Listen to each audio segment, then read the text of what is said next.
Assalamualaikum warahmatullahi wabarakatuh. Selamat siang para pemerhati pendidikan, para praktisi pendidikan, dan para orang tua super dimanapun Anda berada. Kembali lagi bersama saya, Yovan P. Putra, dari Pusat Terapi dan Homeschool Total Mind Learning.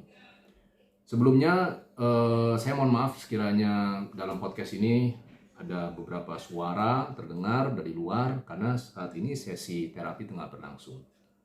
Oke, dan podcast kali ini kembali lagi akan menjawab pertanyaan yang hadir di WhatsApp Group Autism Awareness Indonesia. Ini ada pertanyaan bagus. Bunyinya, target terapi pada akhirnya untuk ABK apa sih? Oke, jadi kita menjawab pertanyaan ini ya. Jadi terapi itu esensinya adalah pembelajaran. Dan seperti yang kita tahu, yang namanya pembelajaran itu berlangsung sampai akhir hayat. Namun, terkait dengan terapi, ada dua aspek yang harus diperhatikan, yaitu ada yang disebut aspek kuratif dan ada yang disebut aspek generatif.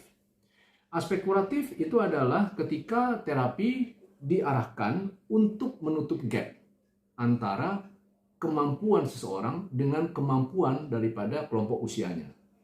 Jadi artinya ketika kemampuannya kurang dibandingkan kemampuan kelompok usianya. Contoh misalnya, seorang anak ABK usia 5 tahun dengan kemampuan di bawah kemampuan rata-rata anak usia 5 tahun.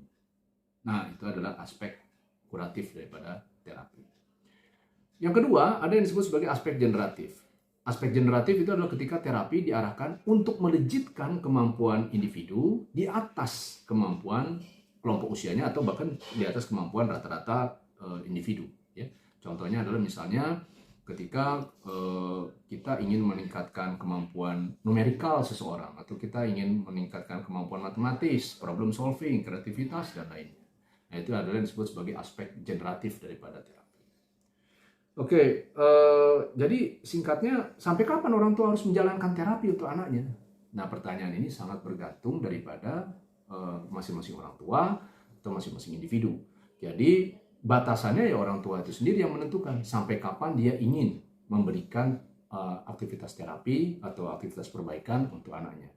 Jadi diharapkan harap dicatat juga bahwa aktivitas pembelajaran itu adalah berlangsung seumur hidup, dan harapannya adalah sekiranya nanti orang tua bisa untuk mengambil alih aktivitas terapi atau pembelajaran untuk anaknya, maka itu akan jauh lebih baik lagi. Dari saya itu dulu jawaban kami untuk pertanyaan yang sekarang, ya.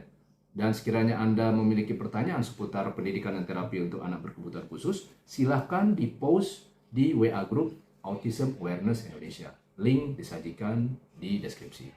Terima kasih dari saya. Sampai berjumpa pada sesi podcast berikutnya. Wassalamualaikum warahmatullahi wabarakatuh.